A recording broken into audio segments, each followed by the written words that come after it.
I'll write only Section 1 as requested, and expand it into a cinematic, retention-focused opening. May 20th, 1999.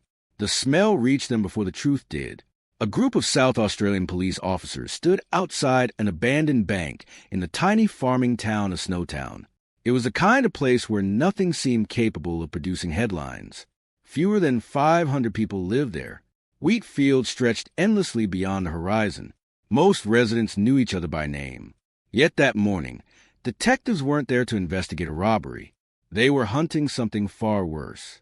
The old bank building had been empty for years. Dust coated the windows.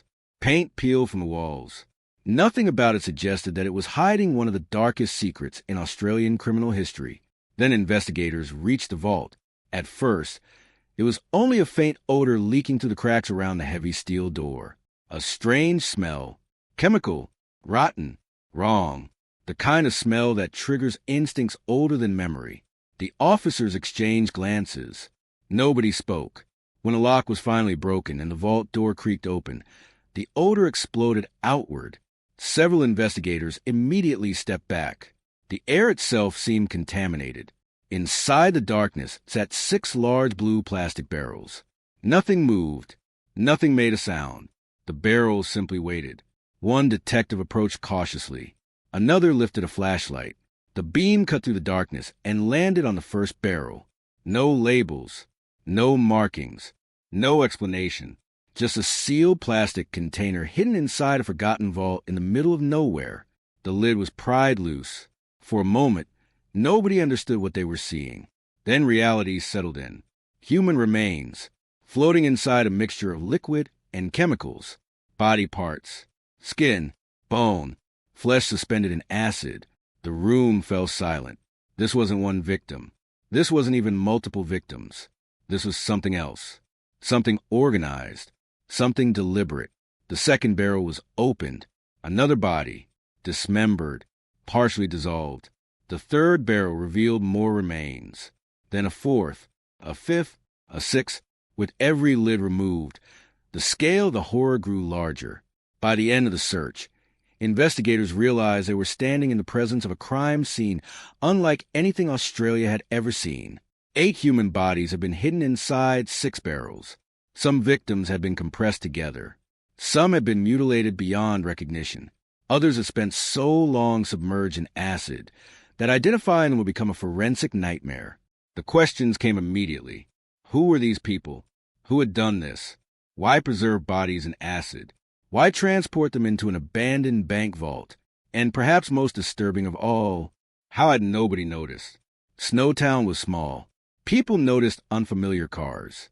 They noticed strangers. They noticed gossip. Yet, somehow someone had transported barrels filled with human remains into the heart of this quiet community without attracting suspicion. It felt impossible. The deeper investigators looked, the stranger everything became. The bank vault wasn't a murder scene. The victims hadn't all died there. In fact, most of them had never even lived in Snowtown. The barrels were only a storage site, a dumping ground, a final hiding place, which meant the real story existed somewhere else, somewhere far darker. And as forensic teams began cataloging the remains, another realization slowly emerged. The 8 bodies inside the vault did not represent the beginning of the nightmare. They represented the end of it, because whoever had placed those barrels inside that vault had been operating for years, killing, disappearing people, erasing lives. And the most terrifying part? The killer wasn't hiding in the shadows. He had been living among ordinary people the entire time, smiling, talking, making friends, convincing everyone around him that he was one of the good guys. The barrels had finally been discovered, but the monster responsible was still out there, and investigators were about to uncover a trail of cruelty so calculated, so disturbing, that it would permanently stain the name Snowtown forever. If you like, I can continue directly into Section 2, the town that became a crime scene in the same Netflix-style format. Continuing with Section 2 in the same cinematic style. For a few days, Snowtown became the most infamous place in Australia. Satellite trucks rolled into town. Journalists crowded the streets. News helicopters circled overhead. The name appeared on television screens across the country, attached to headlines so horrifying that many people initially thought there had been some mistake. How could something like this happen here? Snowtown wasn't a city. It wasn't known for violence. There were no notorious gangs, no criminal underworld, no history of serial murder. It was a farming community, a place where tractors outnumbered traffic lights, a place where people waved each other from passing vehicles and recognized unfamiliar faces immediately. The discovery inside the bank vault shattered that image overnight. Residents woke up to find their town transformed into the center of a national nightmare. Reporters interviewed shocked locals outside grocery stores. Parents kept children closer than usual. Rumors spread faster than facts. Every conversation seemed to begin with the same question. Who were the victims? Nobody knew, at least not yet. Forensic investigators worked around the clock, trying to identify remains that had been submerged in acid and mutilated beyond recognition. The process was slow, painfully slow, and as pieces of the puzzle began to emerge, detectives discovered something unexpected, something that made the case even stranger. Most of the victims weren't from Snowtown. Most had never lived there. Some had barely visited. The deeper investigators dug, the clearer it became that Snowtown wasn't where the murders had happened. It was where the bodies had ended up. The revelation changed everything. The abandoned bank vault suddenly looked less like a crime scene and more like a warehouse, a storage facility, a final resting place chosen for reasons investigators still couldn't understand.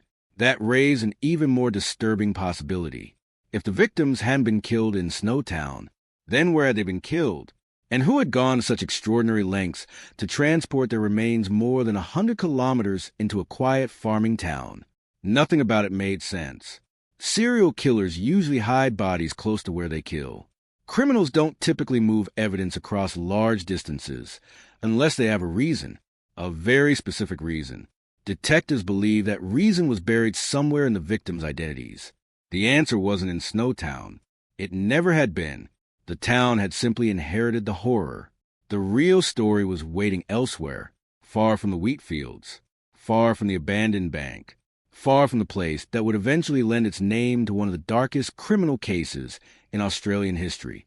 As investigators followed the first leads connected to victims, every road seemed to point in the same direction, back toward Adelaide, back toward a cluster of disappearances that suddenly didn't look random anymore. And hidden inside those disappearances was a pattern so disturbing that police would soon realize they weren't hunting a single murder suspect. They were uncovering something much larger. Continuing with Section 3. As investigators began identifying the victims found inside the barrels, a disturbing pattern slowly emerged. These weren't powerful people. They weren't celebrities. They weren't individuals whose disappearances would dominate national headlines. Many lived on the edges of society.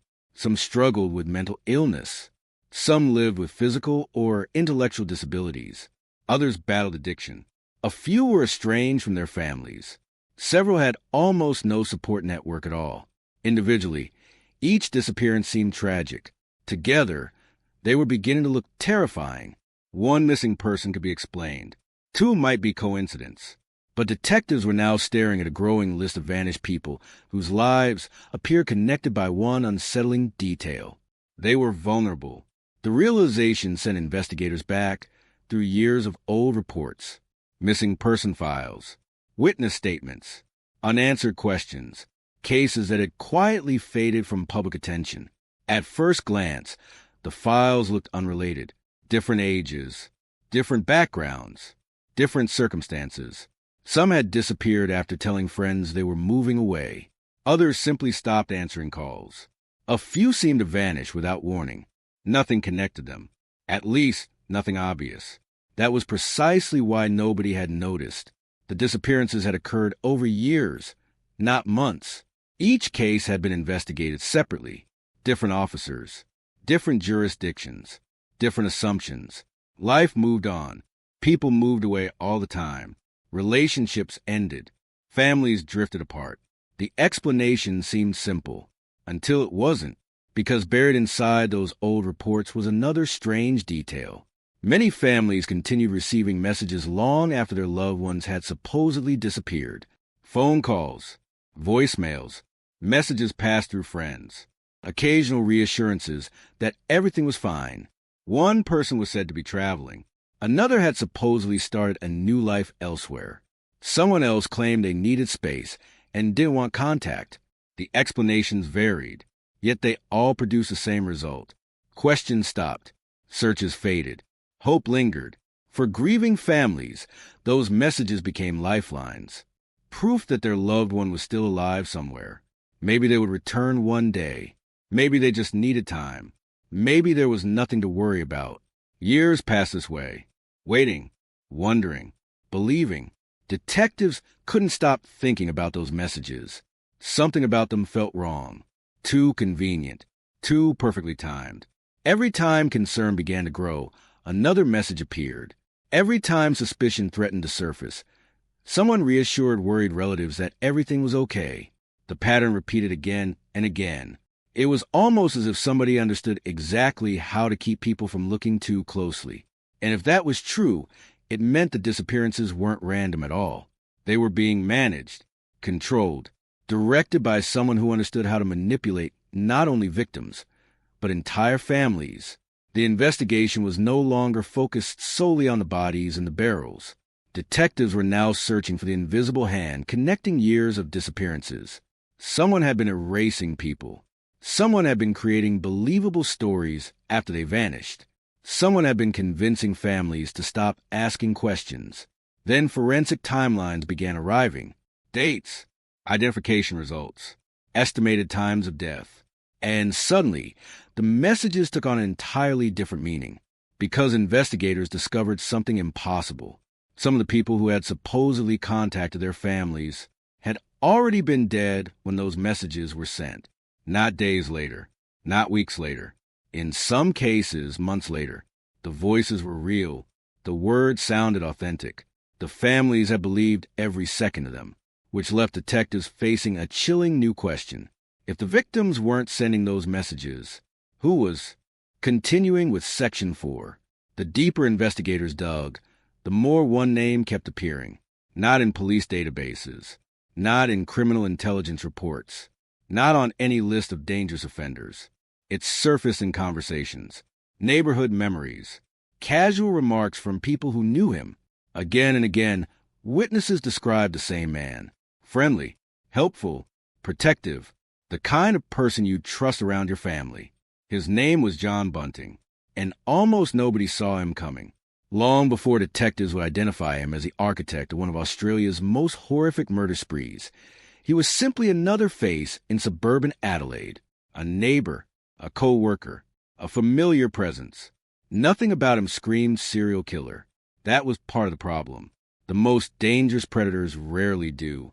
Yet when investigators began reconstructing his life, they discovered warning signs stretching back years, signs that had been overlooked, ignored, or explained away. As a child, Bunting experienced trauma that would leave lasting scars. Those who later studied his life described a young boy carrying deep anger and humiliation beneath the surface. The pain didn't disappear as he grew older. It evolved, twisted. By his teenage years, troubling behavior had already begun to emerge. Animals became targets. Neighborhood pets disappeared. Stories circulated about acts of cruelty that disturbed those who heard them. For most people, harming an animal triggers guilt, empathy, remorse. For Bunting, there appeared to be none.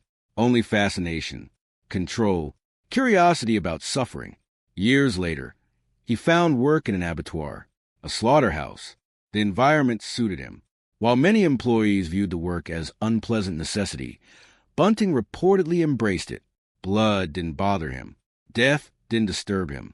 If anything, he seemed unusually comfortable around it. Yet, none of that made him stand out publicly. The version of John Bunting that neighbors encountered looked completely different. He was charismatic, confident, engaging. He could hold a conversation with almost anyone. People enjoyed being around him. Some genuinely admired him. He projected certainty in a world where many people felt uncertain. And certainty can be incredibly persuasive. especially when it arrives disguised as moral conviction. Over time, Bunting began presenting himself as something more than an ordinary citizen. He saw himself as a protector, a guardian, someone willing to confront the predators he believed society ignored. His obsession centered on pedophiles. At least, that's how it appeared from the outside. He spoke passionately about protecting children, about defending vulnerable people, about taking threats seriously. For many neighbors, those views sounded admirable. Who wouldn't want children protected? Who wouldn't support standing against abuse? The message was powerful, and that power earned him trust. People listened. People agreed. Some even looked up to him. What they couldn't see was a dangerous transformation occurring beneath the surface. Because Bunting wasn't investigating crimes. He wasn't gathering evidence. He wasn't seeking justice. He was appointing himself judge, jury, and executioner. Rumors became proof. Suspicions became facts. Personal dislikes became moral crusades. And anyone he disliked could suddenly find themselves labeled an enemy. Yet few people questioned him. His confidence was too convincing. His certainty too absolute. That raises a disturbing question. Why did so many people believe him? Was he genuinely driven by a desire to protect others? Or had he discovered something far more useful? A cause that allowed him to disguise hatred as righteousness. A mask that made cruelty appear noble. The answer wasn't visible in public. It wasn't visible to neighbors. It wasn't visible to friends. To find it, investigators would eventually have to look inside Bunting's home. Inside a single room hidden behind ordinary walls. A room that revealed just how deep his obsession had become. And once detectives saw what was inside, they began to understand that the murders had never started with violence. They had started with an idea. Continuing with Section 5, long before police discovered the barrels, long before families realized they had been deceived, long before anyone suspected a serial killer was operating in Adelaide's northern suburbs, John Bunting was building something inside his house. Not a weapon, not a torture chamber, something far more dangerous, a belief system. Visitors who entered the room encountered a bizarre sight. Names, dozens of them, pinned to walls, written on scraps of paper, connected by strands of yarn that stretched across the room like a giant spider web. At the center of it all was Bunting's obsession. The people he believed deserved punishment. He called it his rock spider wall. Australian slang for pedophile. To outsiders, it might have looked ridiculous. The paranoid project of a man with too much time on his hands. To Bunting, it was something else entirely. It was evidence, a map, a mission. Each name represented someone he had judged, someone he believed was guilty. The problem was that guilt, in Bunting's world, required almost no proof. A rumor overheard at a barbecue, a neighborhood accusation, a personal grudge, an uncomfortable feeling. That was often enough. Once a name appeared on the wall, suspicion began hardening into certainty, and certainty became obsession. Over time, Bunting stopped asking whether the accusations were true. What mattered was whether he believed them. If he believed them, the verdict was already decided. This was where something crucial happened inside his mind. The line between fantasy and reality began to disappear. He no longer saw himself as an ordinary man. He saw himself as a force for justice, a vigilante, a protector doing what authorities supposedly refuse to do. The belief was intoxicating, because once someone convinces themselves they are fighting evil, almost any action can be justified. Cruelty becomes necessary. Violence becomes righteous. Murder becomes a duty. And Bunting was drifting steadily toward that mindset. What makes this stage of the story so disturbing is how ordinary it appeared from the outside. Neighbors saw a passionate man, a concerned citizen, someone who spoke loudly about protecting children. They didn't see the private obsession consuming him behind closed doors. They didn't see the names accumulating on the wall. They didn't see the hours spent discussing targets. They didn't hear the conversations growing darker, more extreme, more dangerous. Because by now, Bunting wasn't simply identifying people he disliked. He was selecting them, studying them, categorizing them, deciding who belonged on the wall and who didn't. Every new name brought a sense of purpose. Every accusation reinforces belief that he alone could deliver justice. The wall gave him something he had always craved: control. And like most obsessions, it demanded escalation. Eventually, names on paper stopped being enough. Looking at them no longer satisfied him. Talking about punishment no longer satisfied him. The fantasies were becoming stronger, more specific, more violent. One question remained: how far was he willing to go? The answer would arrive in 1992, when one young man accepted what seemed like an ordinary invitation. He had no idea he was about to become the first victim in a nightmare that would continue for 7 years. And once the first line was crossed, there would be no going back. Soon, the fantasies became murder. Continuing with Section 6. Every serial killer has a moment when fantasy becomes reality. For John Bunting, that moment arrived in August of 1992. Up until then, the names on the wall were still just names. Targets existed only inside conversations, inside theories, inside a growing obsession that few people understood. Then Clinton Trebilco walked through Bunting's front door, and everything changed.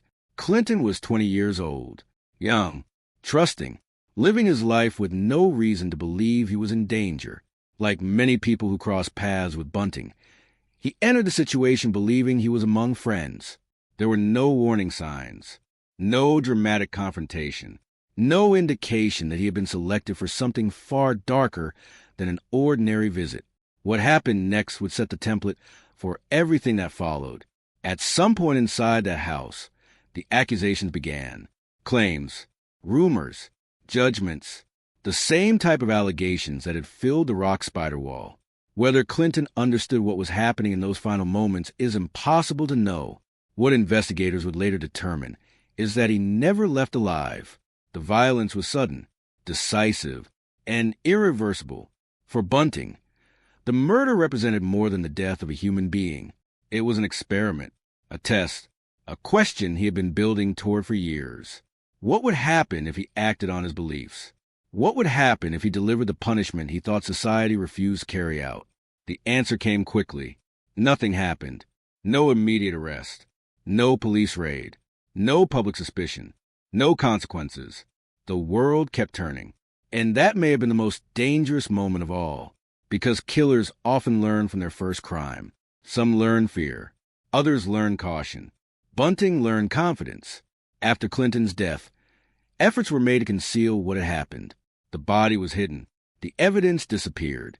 The victim slowly became another missing person, another file, another unanswered question.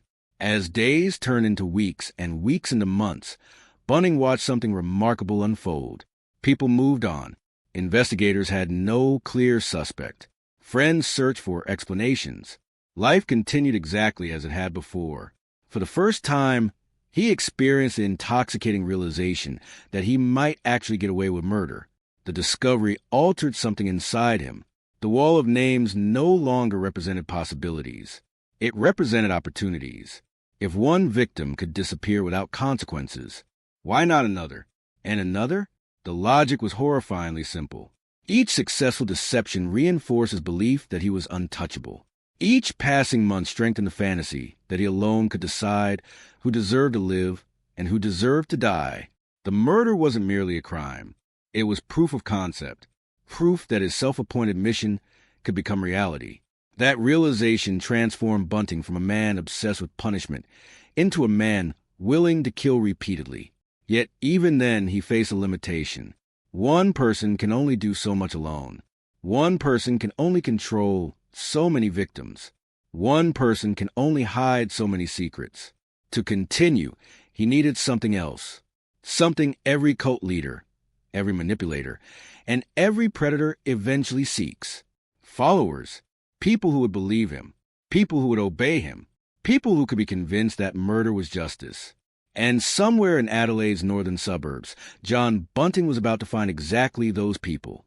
The next phase of the nightmare wouldn't be built on violence alone. It would be built on loyalty. Because instead of stopping after his first kill, John Bunting began recruiting. Continuing with Section 7. Most people imagine serial killers as lone predators. The reality is often far more disturbing, because while murder is horrifying, convincing other people participate in murder requires something even darker: influence, control, the ability to reshape another person's sense of right and wrong. After the death of Clinton Trebilco, John Bunting no longer saw himself as a man committing crimes. He saw himself as the leader of a mission, and every mission needs followers. The first person to fall into Bunting's orbit was Robert Wagner. On the surface, Wagner seemed unlikely to become involved in anything so monstrous. He wasn't a hardened criminal. He wasn't known for extreme violence. Yet, that was exactly why Bunting found him useful. Predators rarely recruit the strongest personalities. They recruit people who are searching for belonging, people who want approval, people who are vulnerable to certainty. And nobody projected certainty quite like John Bunting. Friends later describe how persuasive he could be, how intensely he spoke, how completely he dominated conversations. He didn't simply express opinions. He delivered them as facts, absolute truths that allowed no disagreement. Over time, Wagner absorbed those beliefs, the accusations, the paranoia, the obsession with punishing people Bunting claimed were predators. At first, participation came in small ways: conversations, agreement, shared outrage. Nothing that felt criminal, nothing that felt irreversible. That was part of the manipulation. People rarely join something evil all at once. They are led there step by step, one compromise, then another, until they wake up standing somewhere they never imagined reaching. Bunting understood that process instinctively. He tested loyalty constantly. He watched how people reacted, who questioned him, who obeyed him, who was willing to prove themselves. Every relationship became a psychological experiment. Every friendship became a potential recruitment opportunity. And then he encountered someone even more vulnerable, a teenager named James Lasakis. For James, life had already been shaped by instability, insecurity, and a desperate need for acceptance. He wasn't looking for a killer. He was looking for guidance, for belonging, for someone who would tell him he mattered. John Bunting recognized that need immediately. Manipulators always do. What followed was recruitment in the traditional sense. It was psychological adoption. Bunting positioned himself as a mentor, a protector, a father figure, someone who offered certainty in exchange for loyalty. For a young man desperate to be accepted, the arrangement felt meaningful. For Bunting, it was strategic. The relationship grew deeper, more controlling, more dependent. Gradually, James began seeing the world through Bunting's eyes. The same enemies, the same fears, the same justifications. It became increasingly difficult to separate his own thoughts from the beliefs being fed to him. And that was exactly the point. The most effective form of control isn't physical. It's psychological. When someone begins policing their own thoughts on your behalf, you've already won. Soon, the group developed its own identity, its own language, its own moral code. Inside the circle, members reinforced one another's beliefs. Doubts became weakness. Questions became disloyalty. Obedience became proof of commitment. The dynamic began to resemble something far more dangerous than friendship. It resembled a cult. Not a cult built around religion. Not a cult built around money. A cult built around fear. Fear of enemies. Fear of betrayal. Fear of exclusion. And at the center stood John Bunting. Calm, confident, certain, directing the emotional gravity of everyone around him. Yet one question remained difficult to answer. Who was controlling whom? Were Wagner and Lasakis willing participants? Were they victims of manipulation? Or had they crossed a line where those distinctions no longer mattered? The answer would become increasingly complicated as the years passed, because Bunting wasn't simply gathering followers anymore. He was creating accomplices, people willing to lie for him, protect him, and eventually kill for him. The transformation was nearly complete. What had started as one man's obsession was becoming a collective enterprise, a group united by secrecy, fear, and violence. And with multiple people now operating under Bunting's influence, the nightmare entered a new phase, a phase where almost no one was safe, because together, the group was now capable of almost anything. The murders were no longer isolated acts of violence. They had become a system, a process, a routine refined through repetition. And at the center of that system was an ordinary suburban bathroom. From the outside, the house looked unremarkable. Neighbors walked past it every day. Visitors came and went. Nothing about the property hinted at what was happening behind closed doors. Yet investigators would later uncover evidence suggesting that victims entered the house alive and left only as sources of profit control and eventually corpses. The bathroom became the group's preferred location. Small, contained, easy to clean, easy to control. For the victims, it was the last room many of them would ever see. The process often began with trust, an invitation, a familiar face, someone the victim believed they knew. That trust was a weapon, because once inside, escape became increasingly difficult. The psychological assault frequently started before any physical violence occurred. Accusations, interrogations, humiliation. Victims were confronted with claims they were predators, criminals, or enemies of the group. Some had no idea why they were being targeted. Others desperately tried to defend themselves. It didn't matter. The verdict had already been decided long before they arrived. The interrogation wasn't about discovering truth. It was about establishing dominance, breaking resistance, creating fear. Then came another disturbing element, the recordings. Members of the group began capturing conversations and confessions on tape. Listening to those recordings years later would horrify investigators, not only because of what was being said, but because of the tone, the calmness, the methodical nature of it all. This wasn't chaotic violence. It was organized, deliberate, almost administrative. As victims became increasingly terrified, another objective emerged: money. The group had discovered something useful. Dead people could still generate income. If nobody realized they were dead, victims were pressured into revealing bank account details, PIN numbers, financial information, anything that could be exploited later. Every piece of information represented another opportunity, another source of control, another revenue stream. The cruelty wasn't limited to murder. It extended into theft, fraud, the systematic stripping away of a person's identity. And even after death, the exploitation continued. Bank accounts remained active. Benefits continued arriving. Transactions continued occurring.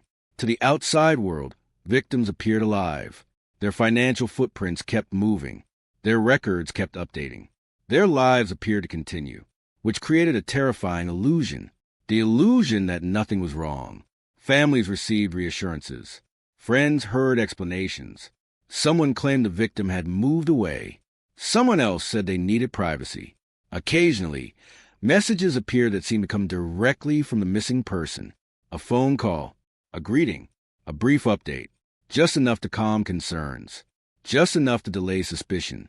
Each deception bought more time, weeks, months, sometimes years. Imagine receiving a message from someone you love. Imagine hearing their voice. Imagine feeling relieved because you believe they're safe. Then imagine discovering later that they had already been dead when that message was sent. That was the reality investigators were beginning to uncover. The manipulation extended far beyond the victims themselves. Entire families were being controlled from a distance. Grief was being postponed. Hope was being weaponized.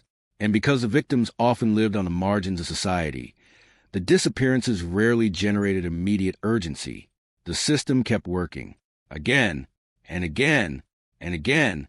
Every successful deception reinforced the group's confidence. Every unanswered disappearance convinced them they were untouchable. Every stolen payment, every forged message, every delayed investigation strengthened the illusion that they could continue forever.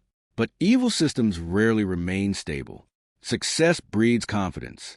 Confidence breeds recklessness. And recklessness creates mistakes. As the years passed, the group expanded its operations. The pace increased.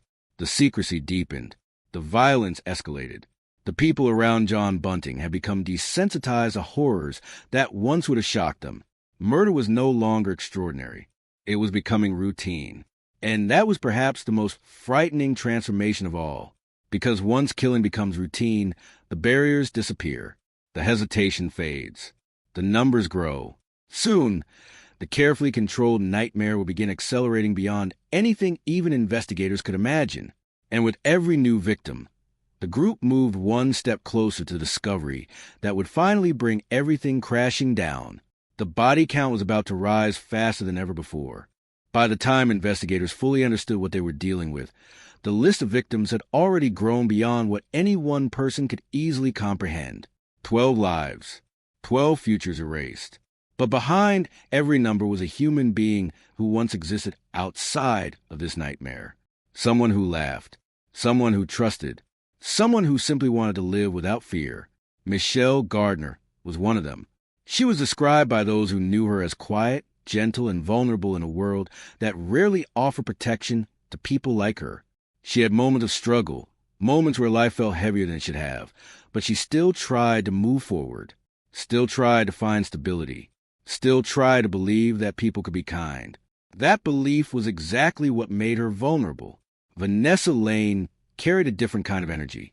She was known for her independence, but also for her isolation. Distance from family had left gaps in her support system, and like so many others in this case, she existed on the edges of visibility, not forgotten but not fully seen either. Frederick Brooks lived with challenges that made everyday life harder than most people could imagine. He depended on routines, on familiarity, on small anchors of stability. When those anchors were removed, there was nothing left to hold him in place. Troyard was still young, still forming his place in the world, still believing that tomorrow would naturally follow today. He didn't carry the weight of expectation that older victims did. He simply existed in a world where danger felt distant, almost theoretical. David Johnson's life, in contrast, ended in the place that would later define the entire case. His connection to Snowtown itself would become one of the most chilling details of all, not because of where he died, but because of what his death represented in the broader pattern unfolding around him. And then there were others, people whose names would later appear in court transcripts and police files, but whose personalities risked being reduced to brief summaries if investigators weren't careful. Each one had habits, preferences, small stories that made them real long before they became part of a larger investigation. Some were struggling to rebuild their lives. Some were simply trying to survive day to day.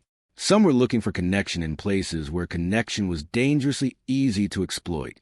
What linked them was not who they were, but how they were seen, or more accurately, how they were seen by John Bunting and the people around him. He did not choose victims at random. He chose patterns. People who were isolated, people who were struggling, people who would not be immediately missed in a way that triggered urgent action. It wasn't just cruelty, it was calculation. Each victim fit into a structure that investigators would only later recognize as deliberate selection. And as the list grew, a disturbing realization began to form. These weren't isolated disappearances happening across time. They were clustered, connected, part of a timeline that had been carefully hidden in plain sight.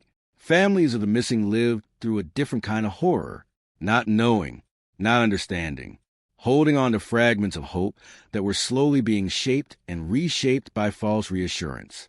A phone call that sounded familiar, a message that felt convincing, a story that seemed just believable enough to delay alarm. And so days became weeks. Weeks became months. Months became years. Grief never fully arriving because uncertainty kept it suspended in place. One of the most haunting aspects of the investigation was how ordinary everything appeared on the surface.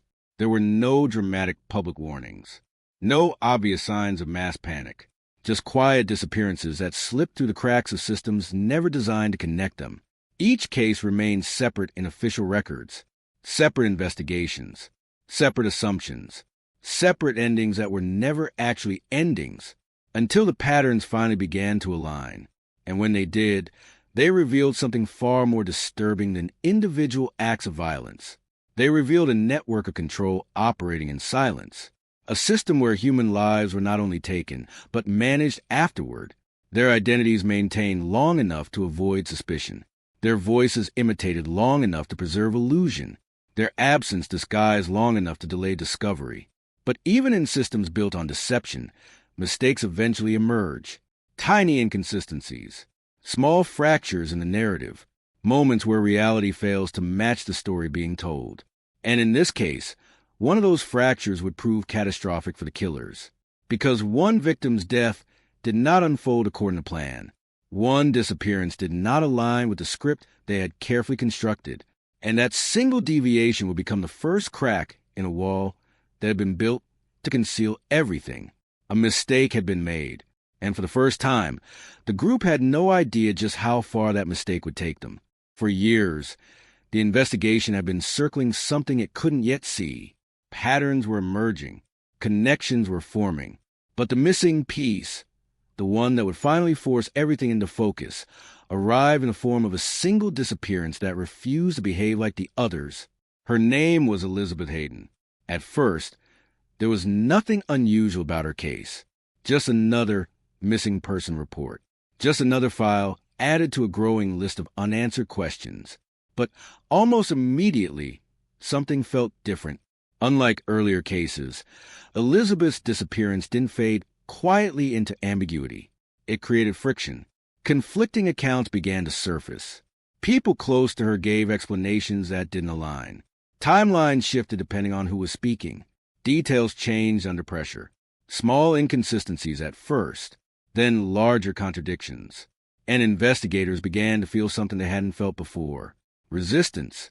As if someone, somewhere, was actively trying to shape the narrative, to control what police believed, to keep the truth just out of reach. The deeper detectives dug into Elizabeth's final known movements, the more the case began to intersect with a pattern they had already been tracking in silence. Unexplained disappearances, false reassurances sent to families, financial activity continuing after victims were presumed missing. And then came the breakthrough. A connection that seemed almost too specific to be coincidence. Bank records, rental agreements, a location that had never stood out before suddenly became central to everything. An abandoned bank vault in Snowtown. What had once looked like a meaningless rural detail now carried weight. Why would anyone rent a secure vault in a quiet farming town? Why would multiple missing persons cases begin to converge near it? And why had so much effort been made to keep its connection hidden? Detectives moved quickly. For the first time, urgency replaced uncertainty.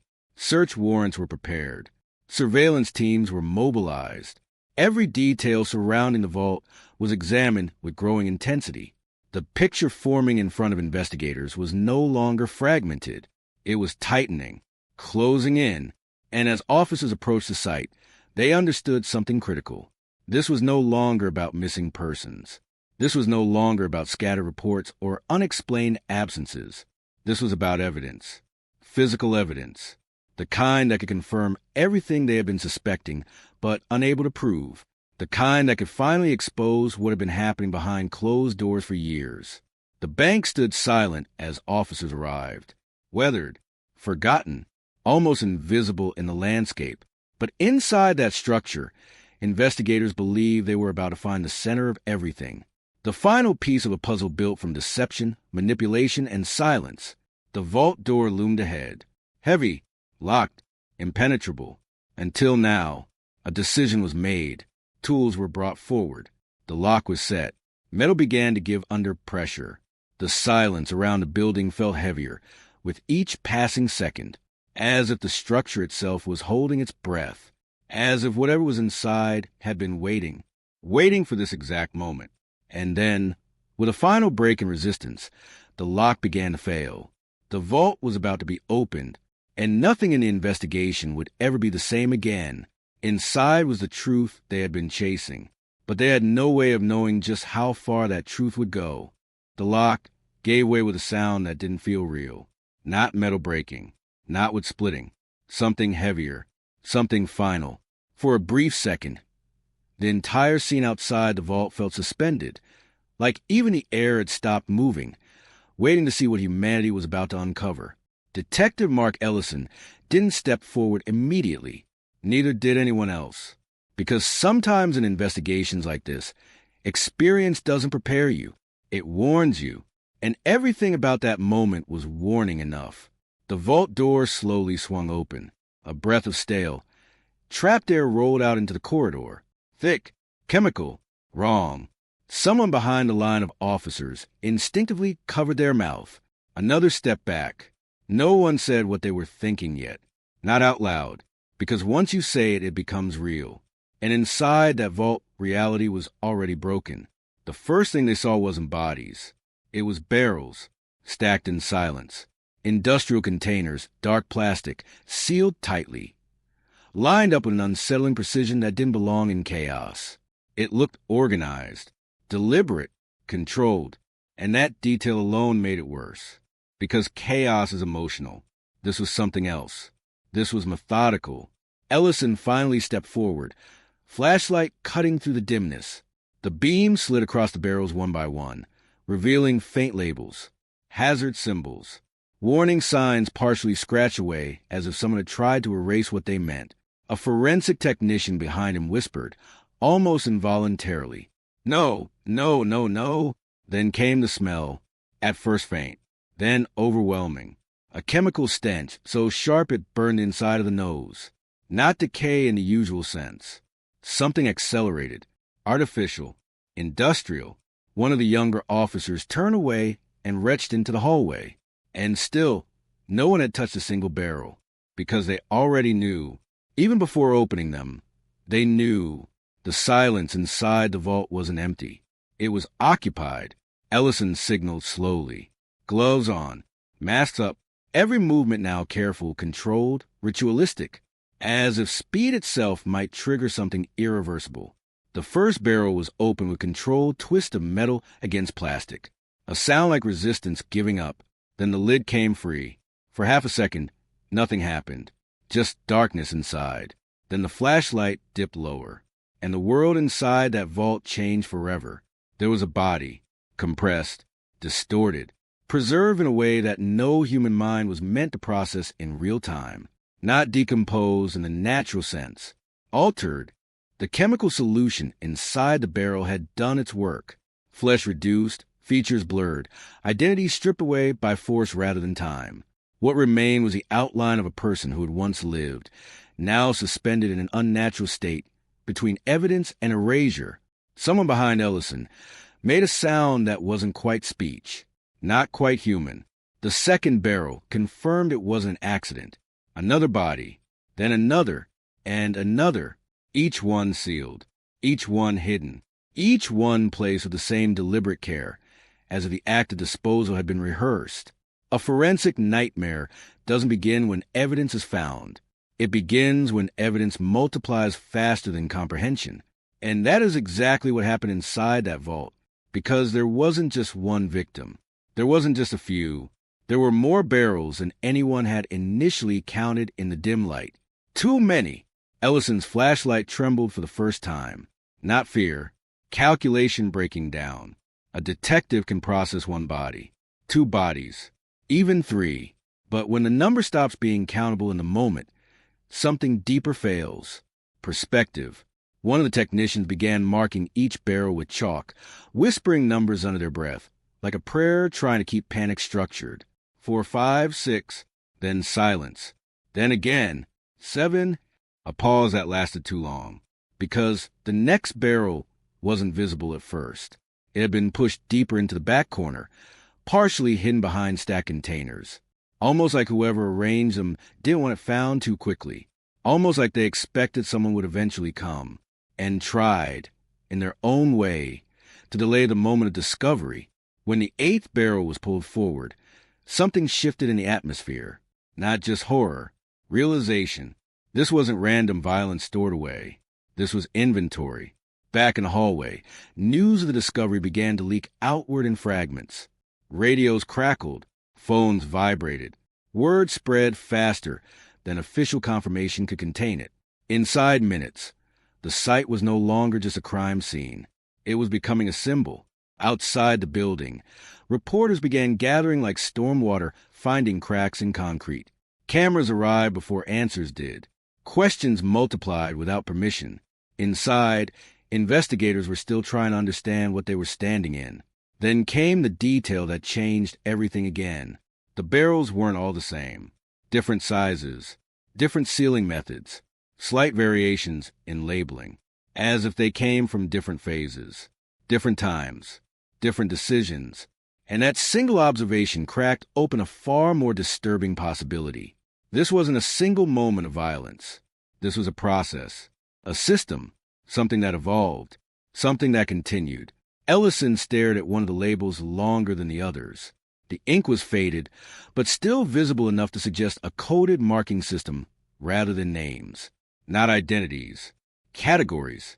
The implication hit slowly, then all at once. These weren't just victims. They were being organized, cataloged. The forensic team moved carefully now, documenting everything. But even their discipline couldn't fully suppress the emotional contamination spreading through the group. You could hear it in the silence between words, the hesitation before each action, the way gloves were adjusted again and again just to delay the next step. Because once all barrels were opened, there would be no unseeing it. A supervisor arrived, took one look inside, and stopped speaking entirely for nearly 20 seconds. That kind of silence from leadership is never neutral. It means the mind has temporarily refused to continue processing information. Finally, he spoke into his radio. Call in everything, every available unit, federal, now. And just like that, the investigation stopped being local. It escalated into something larger, something uncontrollable, something that would not stay contained within jurisdictional lines. Inside the vault, another barrel was opened. This one contained a different condition than the others. Not just preservation, but layering. Evidence inside evidence. Foreign materials mixed into the chemical solution. Items that didn't belong with the human remains. Objects carefully placed, almost like tokens. Not random debris, but intentional inclusion. A pattern forming in real time. A language no one had fully decoded yet. And languages like this are always worse than they appear, because they imply communication, meaning a mind behind it all that wasn't just acting, but expressing. One technician finally said what everyone else was avoiding. This wasn't disposal. His voice broke slightly before he continued. This was storage. The word hit harder than expected. Storage implies return. Storage implies intention beyond concealment. Storage implies control. Ellison looked back at the barrels again, suddenly seeing them differently, not as endings, but as waiting. And that thought made the entire vault feel smaller, closer, breathing. Outside, the national news cycle had already begun to shift. Early reports used vague language. Discovery of multiple human remains, major breakthrough in missing persons investigation. But even the sanitized versions couldn't hide the scale of what was unfolding. Within hours, speculation filled every gap official statements left open. How many victims existed? Why were they stored like this? How long had it been happening? But the most dangerous question wasn't being asked yet. Not publicly, not officially. The question was whether this was the end of it, or the first time it had ever been interrupted. Inside the vault, that question started to feel unavoidable, because one of the barrels at the far edge had a different seal than the others. Newer, tighter, less worn, as if it had been added later, as if something or someone had continued after the system was already in place. Ellison noticed it at the same time everyone else did, but he was the first to step toward it. A slow movement, measured, like approaching something that might still be aware of being found. The flashlight beam tightened on the lid. A technician spoke quietly behind him. That one's different. Ellison didn't respond. He already knew the barrel wasn't just different. It was recent, and recent meant active, which meant the system hadn't ended. It had simply moved. His hand hovered above the seal for a moment longer than necessary. Then, almost reluctantly, he motioned for it to be opened. Every sound in the vault seemed to disappear as the lid was loosened. Metal against plastic. Slow rotation. Resistance giving way. And then, the seal broke. But what came next wasn't immediate horror. It was uncertainty, because this barrel didn't look like the others. Not yet. The contents were partially obscured, layered in chemical residue. But something about the shape beneath suggested a deviation, a variation in method, something unfinished, as if whatever had been happening here had changed direction at the last moment. A technician leaned in slightly, adjusting the light, then stopped, frozen, because buried within the contents was something that didn't belong in any known pattern of disposal or storage.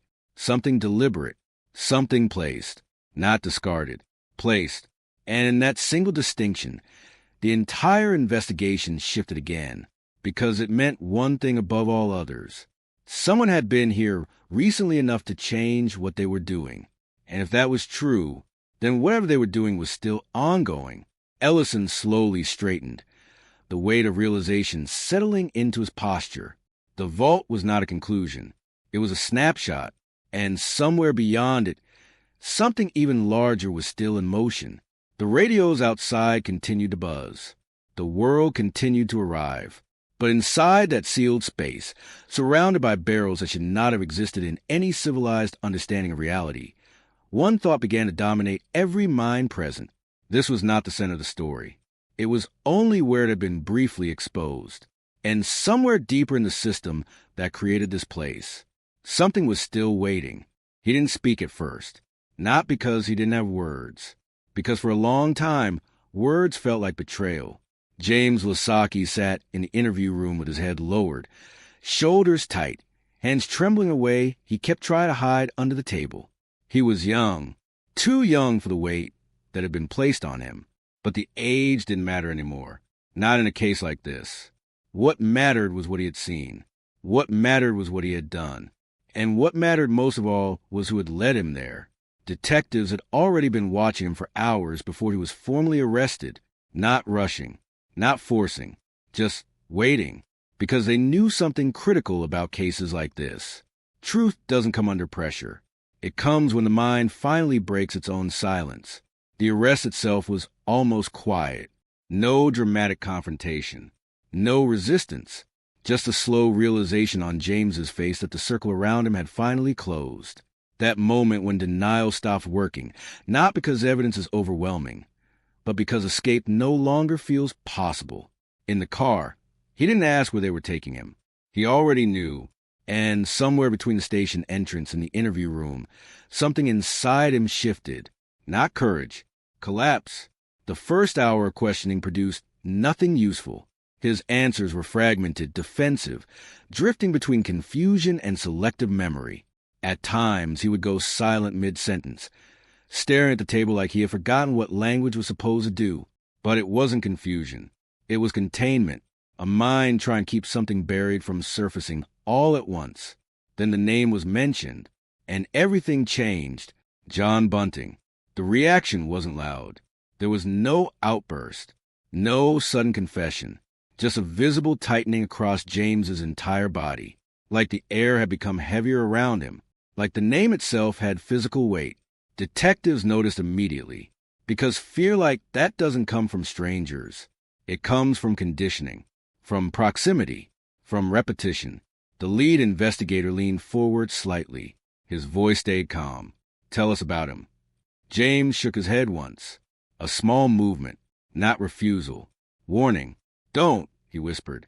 The room went still, because that wasn't defiance. That was survival instinct.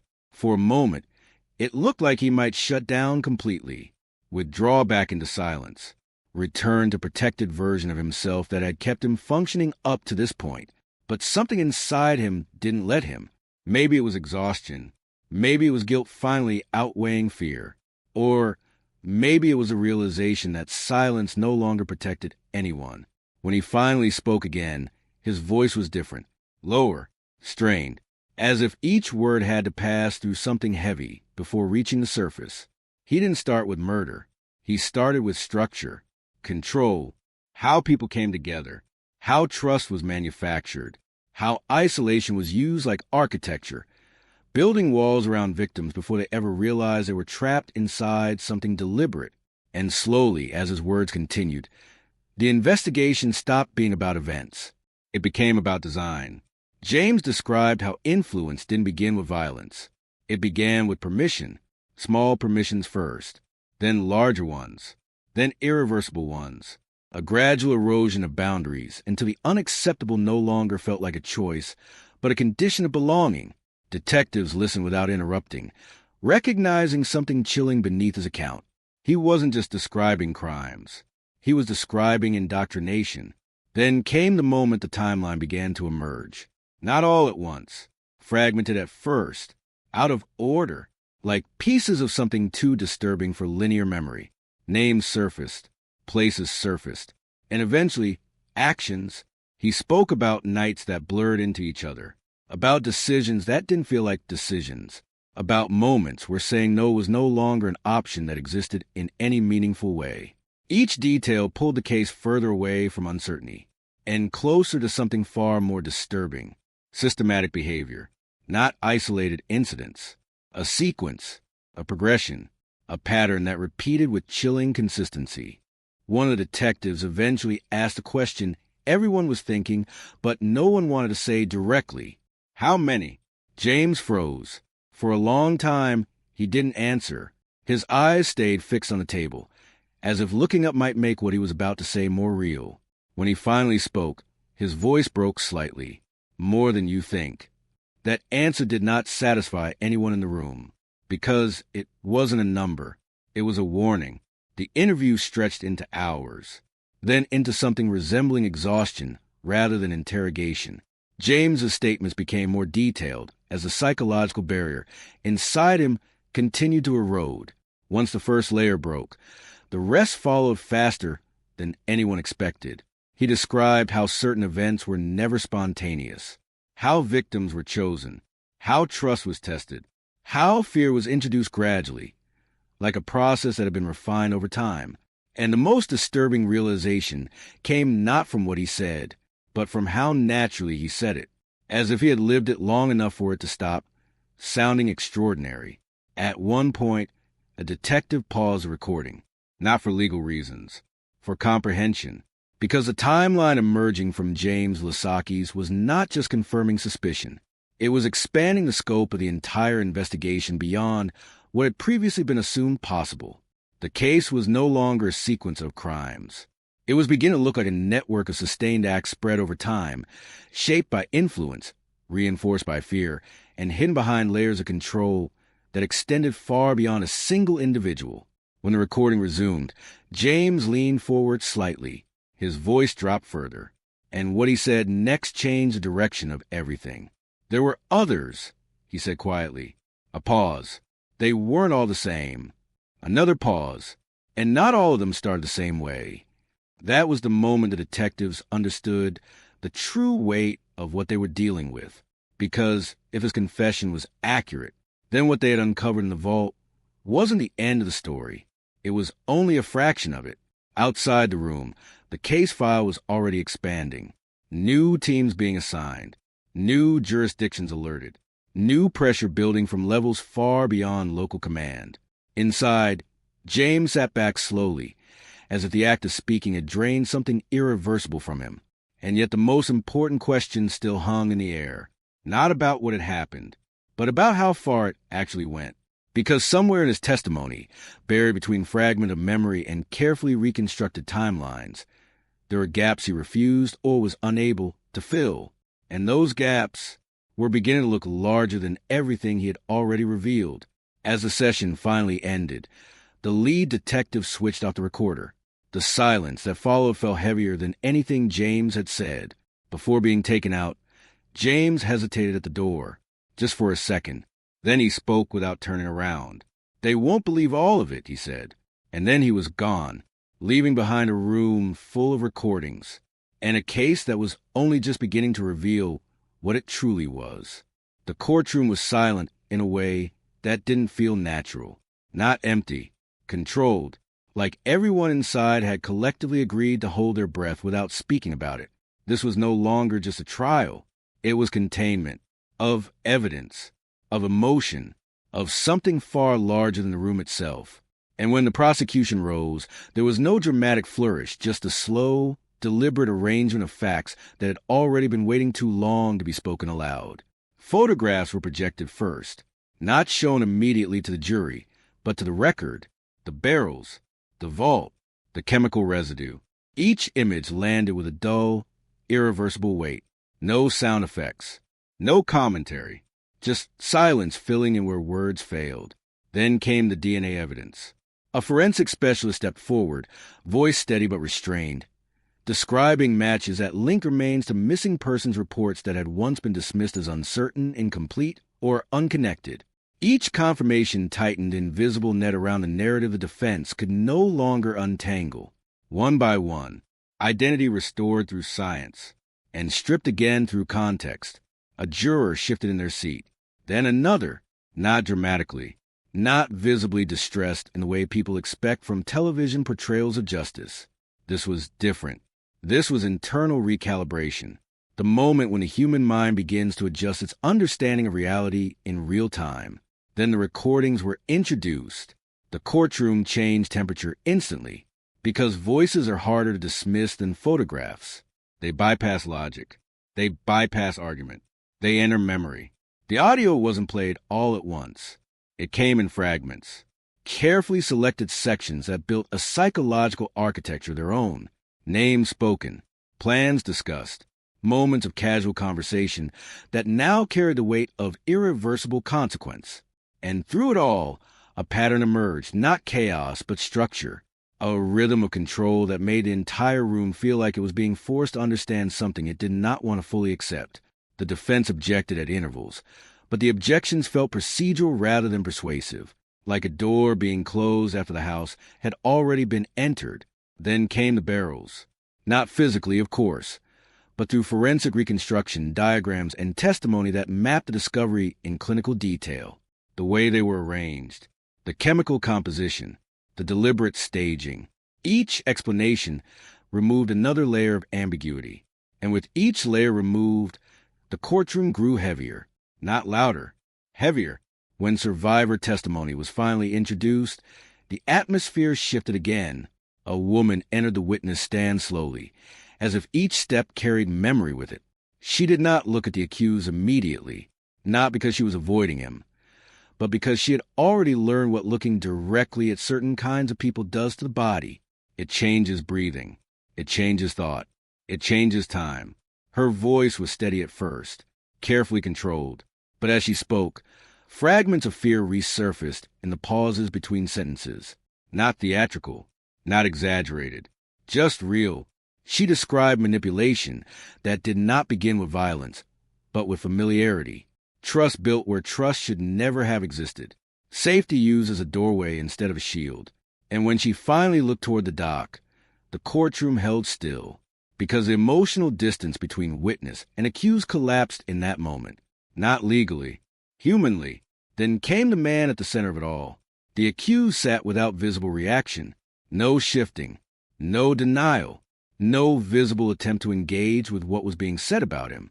That absence of reaction became its own form of presence, because in a courtroom like this, silence is never neutral. It is interpreted. It is weighed. It becomes evidence in its own strange way.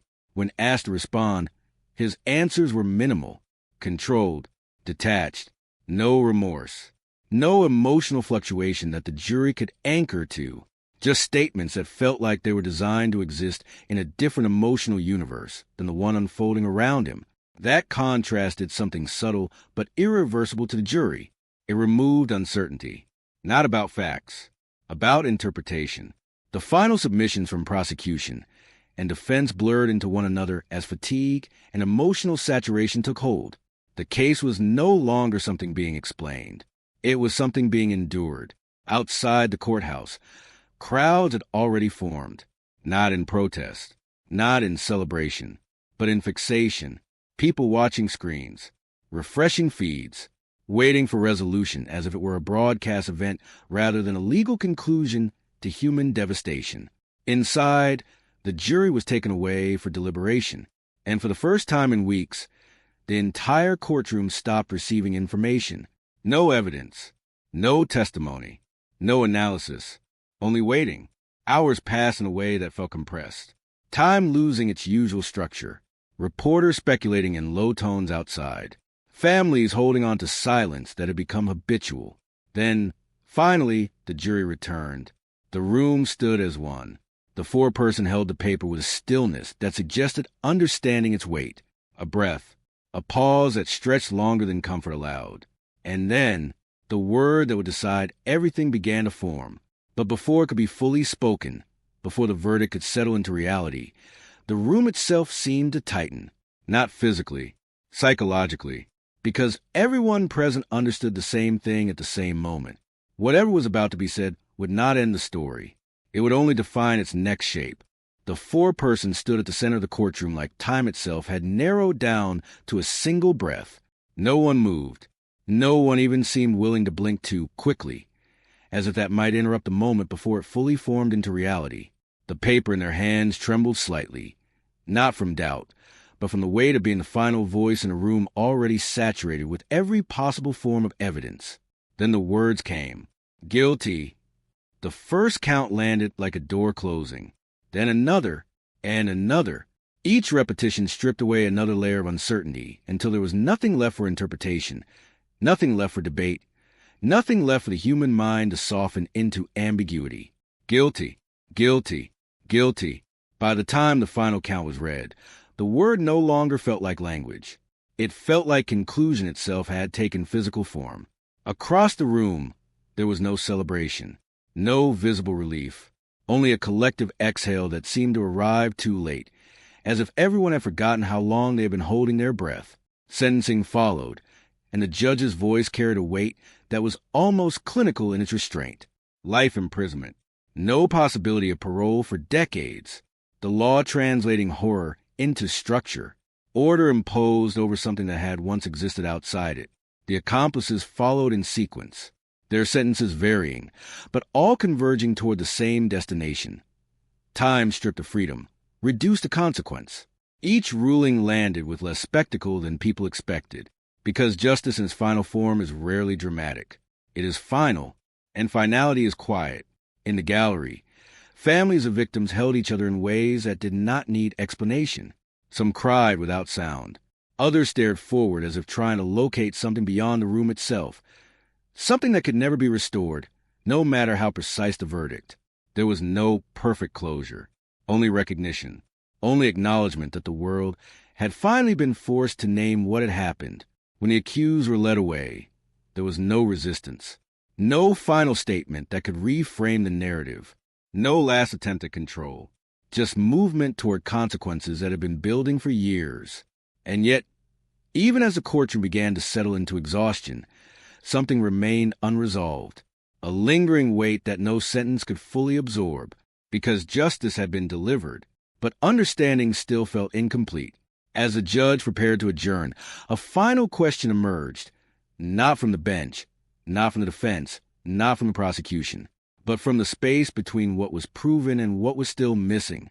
One detail, one gap, one uncertainty that had never been fully answered.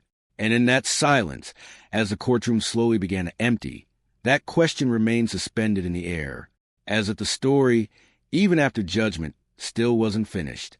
The courtroom empties slowly, but the silence doesn't leave with it. It follows people out into hallways, into parking lots, into homes where television screens are still replaying fragments of what was said inside. It settles into conversations that stop mid-sentence because there is nothing adequate left to add. And underneath all of it, one question refuses to dissolve. How did nobody stop him? Not once. Not early enough. Not in time. To answer that, you don't start with violence. You start with vulnerability. The victims in this case weren't selected in the way fiction imagines monsters choosing targets. There was no spotlight of attention, no dramatic selection. There were gaps, absences, people already pushed to the edges of stability. By addiction, by isolation, by broken trust, by circumstances that made them easier to disappear without immediate alarm. And in those gaps, something else moved in. Not chaos, structure, because manipulation rarely arrives as force at first. It arrives as familiarity, as belonging, as the feeling that someone finally sees you when everyone else has already stopped looking. That is how control begins to feel like safety. And once safety is offered, it becomes very difficult to question what it asks in return. What makes cases like this harder to comprehend is not just the violence itself, but the environment around it, the quiet spaces where suspicion should have grown, but didn't. the moments where behavior looked unusual, but not yet unacceptable enough to demand action, the gradual normalization of things that, in isolation, might have raised alarms, but, taken one at a time, could still be explained away. That is how blindness forms. Not all at once, but slowly, through repetition, through hesitation, through the human tendency to assume the worst possible explanation is too extreme to be true. And at the center of it all was a psychological framework that did not rely on brute intimidation alone. It relied on belief, a distorted belief system that reframed cruelty as necessity, that reframed obedience as loyalty, that reframed participation as survival. Once those ideas take root inside a closed environment, they don't need constant reinforcement. They begin to sustain themselves. People inside such systems don't always feel trapped at first. They feel chosen. That is the most dangerous illusion of all, because it replaces fear with identity. And identity is far harder to escape. Over time, the boundaries between influence and action blur. Responsibility becomes diffused. Decisions feel shared. Consequences feel distant. And what once would have been unthinkable begins to feel like something already decided by forces larger than the individual. That is how ordinary people become participants in extraordinary harm, not because they are incapable of recognizing wrong, but because inside the system, wrong stops looking like what it is. This is where the Snowtown legacy becomes more than a case file or courtroom record. It becomes a psychological warning that extends far beyond its specific events. It exposes how fragile the line is between community and complicity when fear, authority, and isolation are carefully arranged. Even after convictions, even after sentences, even after names are entered into history, the impact does not stay contained. Families continue living with absence that has no resolution. Communities continue carrying the weight of having failed to see what was happening in plain sight. Survivors continue reconstructing meaning from experiences that resist explanation. There is no clean ending to that kind of damage, only time passing over it. And even time does not erase it. It only softens the edges. What remains most unsettling is not just what was done, but how long it remained possible for it to continue at all. Because nothing about it required secrecy in the way people expect. It required proximity, access, trust that was gradually reshaped into obedience. And above all, it required a social environment where warning signs were not fully connected until it was already too late. That is what lingers long after the headlines fade. Not just the horror of what happened, but the recognition that it happened in spaces that were not hidden from the world, but inside it. The Snowtown murders were never really about barrels, acid, or even murder. They were about a man who convinced ordinary people that cruelty was justice, and a terrifying reality that monsters rarely look like monsters until it's far too late.